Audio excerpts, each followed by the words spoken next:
પ્રતિક્રિયા તમારી પહેલા મહારથીઓ પહેલી વાર ઝૂક્યા છે, સરકાર પહેલી વાર ઝૂકી છે, અને હું ફરી એકવાર આના પર ભાર મૂકી રહી છું કે પહેલી વાર સરકાર ઝૂકી છે આ વિષયમાં. જે સરકાર એવું કહેતી હતી કે ઇસ્તીફે નહીં હોતે હમારે यहाँ पे, ત્યાં રાજીનામું થયું છે. આખા ઘટનાક્રમને હવે તમે કઈ રીતે મૂલવશો? ઓલ્ડ પેન્શન સ્કીમ 2024 એમાં પણ માજી સૈનિકથી માંડીને બધાએ વિરોધ કર્યો, એટલે એમાં પાછી પીછેહટ કરવી પડી. તેને હિટ એન્ડ રનનો કાયદો હતો, એમાં 2024માં એમાંય સરકારે પીછેહટ કરવી પડી હતી. હવે હું તમને કહું છું કે રાજીનામા, એ તો રાજનાથ સિંહે એક વખત એવું બોલ્યા હતા લોકસભામાં કે ये मोदी की सरकार है, यहाँ इस्तीफा नहीं होता. એ બોલાઈ ગયું જે તે સમયે.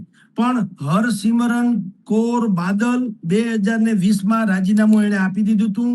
પશુપતિ કુમાર પારસ 2024માં સીટનો ડખો થયો, મને આટલી બેઠક મળવી જોઈએ બિહારમાં, અને એને રાજીનામું આપી દીધું હતું.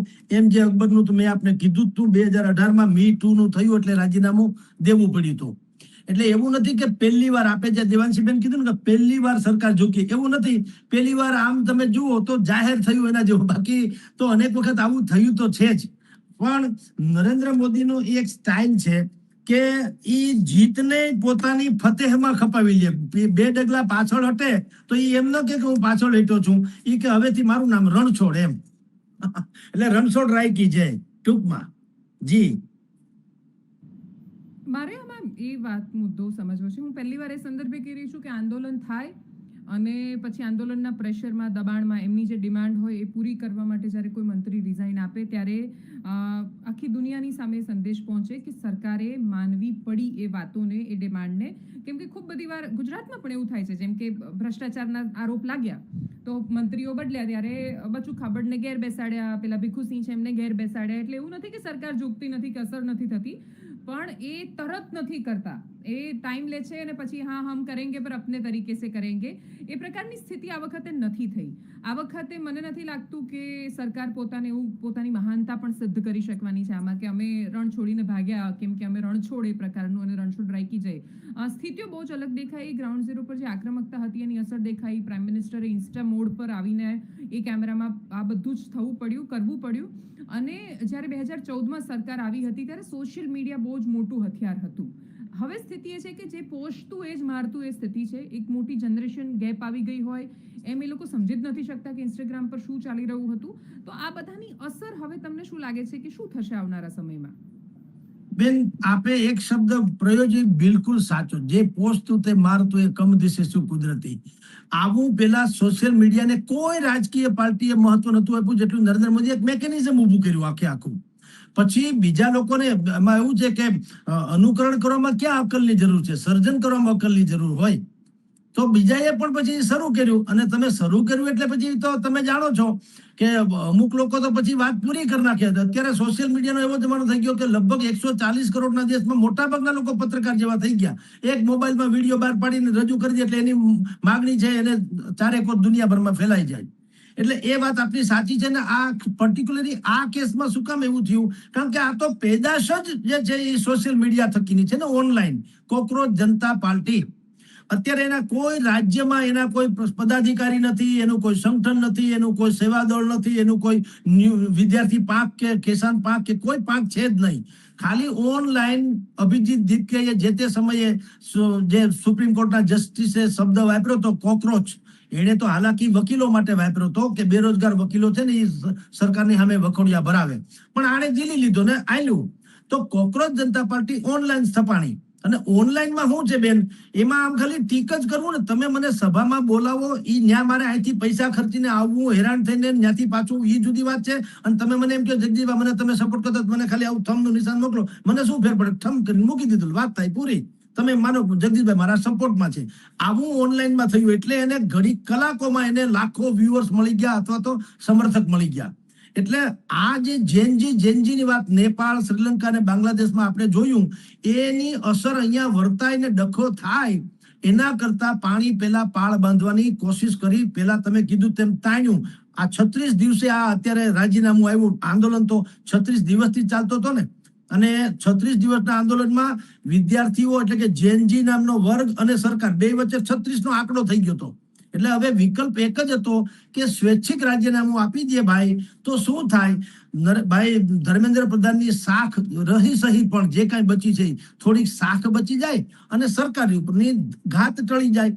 તો એટલે એને આ વાત કરી. પણ આપે કીધું બરાબર છે, જે રવાડે બધાને ચડ્યા સોશિયલ મીડિયાના એક જમાનામાં બધા નરેન્દ્ર મોદીને કે એની આખી સરકારના ગુણગાન ગાવા બધાને લાગતું હતું કે આ તો ગજબ કરી, ઘરે ઘરે બધા પહોંચી ગયા. પણ પછી બીજા બધા પહોંચી ગયા, આપણે પહોંચ્યા પછી બીજા બધા પહોંચી ગયા. અને આ CJP કોકરોચ જનતા પાર્ટી તેનું જ્વલંત ઉદાહરણ છે કે જેનું ક્યાંય રાજ્યના એટલે કે અત્યારે દિલ્હીના જંતર મંતર સિવાય આમ જુઓ તો પોતાનું કોઈ હેડક્વાર્ટર્સ નથી. આમ જુઓ તો આમ આદમી પાર્ટીની બી ટીમ હોવાનું કહેવાય એ જુદી વાત છે, રાજકીય આક્ષેપ છે, પણ પોતાનું કોઈ હેડક્વાર્ટર્સ નથી, કોઈ લાંબા પદાધિકારીઓ નથી, ગામે ગામ કે શહેર કે તાલુકે કે જિલ્લે કોઈ જાતની વ્યવસ્થા નથી. છતાં પણ એને એવડી અસર ઊભી કરી કે સરકારે મુખ્ય 3 માગણી શિક્ષણ પ્રધાનના રાજીનામા સહિતની 3 માગણી મંજૂર કરવી પડી. તો એ કઈ જેવીતી અસર છે. એટલે સોશિયલ મીડિયા અત્યારે સૌથી તાકાતવર સાધન જે છે એ બનાવ્યું મોદી સરકારે, અને અત્યારે એનો પડકારે ઝીલે છે મોદી સરકાર. જી હા, પણ એટલે તમે જે વ્યૂઝ કે લાઇકની વાત કરી, મને એવું લાગે છે કે બહુ કોન્ફ્લિક્ટ થઈ રહી છે આ વાત એટલા માટે કેમ કે પ્રાઇમ મિનિસ્ટર નરેન્દ્ર મોદીએ જ્યારે ઇન્સ્ટાગ્રામ પર વિડીયો બનાવ્યો ત્યારે એમણે આખી વાતને એ રીતે જ પ્રમોટ કરી કે 300 મિલિયન લોકોએ જોયું, સૌથી વધારે વિડીયો જોવાયો. એટલે વ્યૂઝ કેટલા આવે છે, કેટલા લોકો લાઈક કરે છે, શું કરે છે, એનું મહત્વ તો એમને ખબર જ છે ને. એટલે જ એ કરે તો મહત્વ ને લોકો કરે તો એ ખાલી લાઈક કરી રહ્યા છે એ પણ કેવું બહુ અતિશયોક્તિ નથી, કેમ કે એ લાઈક મહત્વનું છે. ના એવું બિલકુલ તમે સાચા જુઓ. નરેન્દ્ર મોદીના વિડીયાને 43 કરોડ લોકોએ ગઈકાલે રાતના જોયો. જે પેલો વિડીયો બહાર પાડ્યો નરેન્દ્ર મોદીએ 43 કરોડ લોકોએ, પણ રિઝલ્ટ 0. તમારે રાજીનામું તો દેવું પડ્યું. એટલે બે પક્ષ એ તો એના મંજીરા જે વગાડતા હશે એ ભલે કહેતા હોય, પણ હું એટલું કહું કે સોશિયલ મીડિયા ઉપર આપણી થનારી પ્રશંસા કે ટીકા એને તમે બહુ ગંભીરતાથી લ્યો એવું જરૂરી નથી, કારણ કે બેયના ફોલોઅર્સમાં મારે કરવાનું કાંઈ નથી. આમ સીધું કોઈ પણ થમ કે કોઈ પણ મારે એમાં ચિત્ર બતાવી દેવાનું છે. તો 43 કરોડ લોકોએ જો જોયો હોય અને સુધીર ચૌધરીનું તમે ડીકોડ જુઓ એટલે એમ લાગે કે ઓહો અડધો દેશ તો અત્યારે મોદીમય છે. પછી થયું નહીં. જો એવું હોત તો કોઈએ કીધું હોત કે ભાઈ નહીં ધર્મેન્દ્ર પ્રધાનને કહેજો રાજીનામું ના આપે, વડાપ્રધાને ખાતરી આપી, અમને બધાને ગળાવો તેની ખાતરી છે, કાં ન થયું. એટલે હું બે પક્ષે કહું છું, સોશિયલ મીડિયામાં તમને સમર્થન મળી જાય એટલે જરૂરી નથી કે સમાજ તમારી વાતને એગ્રી કરે. એની માગણી એની રીતે જ ઊભી જ હોય છે. અને આ 3 માગણીમાં એક પણ માગણીમાંથી ન કોકરોચ જનતા પાર્ટી પીછે હટી, ન સરકારે કોઈ એમાંથી પડતી મૂકીને ફતેહ મેળવી. એને વાંગચુંગજી, જેને ભારતીય જનતા પાર્ટીના અમુક લોકો ચીનના એજન્ટ પણ ગણાવતા હતા, હવે એને તમારે જ્યુસ પાઈ ચીનના એજન્ટ હોય તો જ્યુસે પાવું પડ્યું અને એની સારા સ્વાસ્થ્યની કામના કરવી પડી. એ છે ને નજર સામે. તો આ બધું સમાજ જુએ છે. એટલે હું એ જ કહું છું કે સોશિયલ મીડિયાના આધારે કોઈ નિર્ણય આપણે માની લેવું જરૂરી નથી કે મારા એટલા ફોલોઅર્સ એટલી બધા મારી ઉપર ઓળઘોળ છે. લોકો જોઈ લે, મને વાત થઈ ગઈ પૂરી. એમાં હા કે ના ભણી લે, મતદાન કરવા જેવું છે. આ બધી સરકારો ચૂંટી કોણે? નાગરિકોએ. અત્યારે બધા આંદોલન કોની અમે કરે? સરકાર અમે. એટલે ભાઈ તમે તો ચૂંટી છે, તમે બધા આંદોલન કરો. સરકાર કઈ ધોડીને ચડી ગઈ ગાંધીનગર કે દિલ્હી?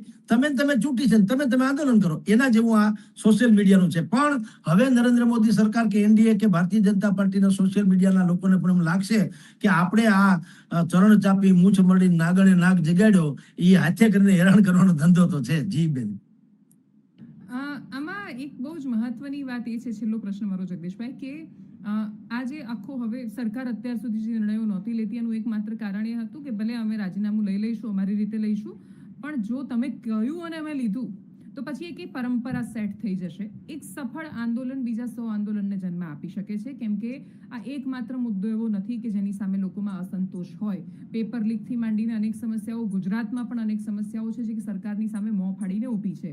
આંદોલનો સફળ થાય એનો મતલબ એ નથી હોતો કે સત્તા પરિવર્તન થઈ જાય. આ જ લોકો છે કે જે સરકારને વોટ આપે છે એટલે એમનો હક બને છે કે સરકાર ખોટી હોય ત્યારે એમને પ્રશ્ન કરે, અને એટલે એમણે દમખમથી પ્રશ્ન કર્યો. આ લોકતંત્રની બહુ સુંદર તસવીર હતી, એમાં કોઈ સવાલ નથી. પણ હવે સરકારે પણ વધારે સચેત રહેવું પડશે કે અત્યાર સુધી જે પેલું ગલ્લા તલ્લા ઘણું બધું ચલાવી લીધું, હવે એ ચલાવી લેવાનો સમય કદાચ ભારતમાં પૂરો થાય છે. બિલકુલ બેન, આપની જાણ ખાતર જે સોશિયલ મીડિયામાં નરેન્દ્ર મોદીએ પોતાનો વિડીયો જાહેર કર્યા પછીથી એક બીજા ન્યૂઝ પણ આવ્યા હતા કે તમામ પ્રધાનોને ને જવાબદાર તમામ તંત્રને સરકારે એવી સૂચના આપી છે કે પરફોર્મન્સ ही पैमाना बनेगा. એ આપ જે કહો છો ઈ જ છે. કારણ કે હવે ઈધર ઉધર ગલ્લા તલ્લા નહીં ચાલે. કારણ શું છે, હવે કઈ છૂપું નથી રહેતું ને. હવે બધાને બધી ખબર પડી જાય છે. તમે આખા દિવસમાં કેટલી છીક ખાધી એ સમાજને ખબર પડે, લાંચ ખાધી તો પડી જ જાય ને. એટલે હવે કઈ છૂપું નથી રહેતું. અને જનતા બિલકુલ એકાઉન્ટેબિલિટી, હવે છે ને જવાબદેહી.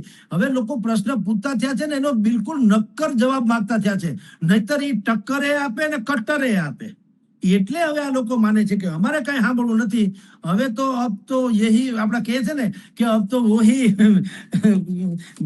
જે કે અબ તો હવા યહી કરેગી રોશની કા ફેસલા, જીસ દિए में जान होगी वही जलता रहेगा. જેનામાં જે ખરેખર ત્રેવડ હશે, જે પરફોર્મન્સ કરી શકશે, જે સારી ડિલિવરી કરી શકશે. કારણ કે જનતાની અવેરનેસ ચરમસીમાએ છે ડ્યુ ટુ સોશિયલ મીડિયા.